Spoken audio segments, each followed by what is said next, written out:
మన ఫ్యామిలీ అందరికీ good morning అండోయ్. ఎప్పటి నుంచో అనుకుంటున్న పాల తాలికలు చేయాలని నిన్నటికి టైం కుదిరిందండి. పాల తాలికలు భలే కుదిరాయి. నాకు పాల తాలికలు అంటే గుర్తుకొచ్చేదల్లా అట్ల తద్దండి.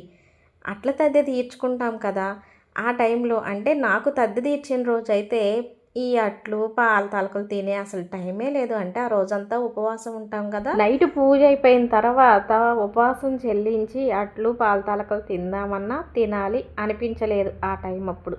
కానీ అప్పటి నుంచి నన్ను ఎవరన్నా తద్దికి పేరంటం ఉండటానికి పిలిస్తే వెళ్ళిన దగ్గర కంపల్సరిగా ఈ అట్లు పాల తాలికలు ఇష్టంగా తినేదాన్నండి. అంటే అట్ల తద్ది పేరంటానికి వెళ్ళినప్పుడే తింటారా ఇక తినరా అంటే అలా ఏం కాదు, ఎప్పుడో ఒకసారి ఇంట్లో కూడా చేసుకుంటానే ఉంటాం. ఇక నిన్న పాల తాలికలు చేశాను కదా, ఈరోజు టిఫిన్లోకి ఈ రెండుకి కాంబినేషన్ బాగుంటాయి అన్నట్టుగా దోశలకు ప్రిపేర్ చేశానండి.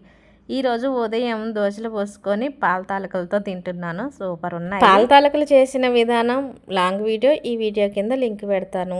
మీకు చూడాలనిపించి చూసినట్టయితే నచ్చినట్టయితే లైక్ కొట్టండి అబ్బా.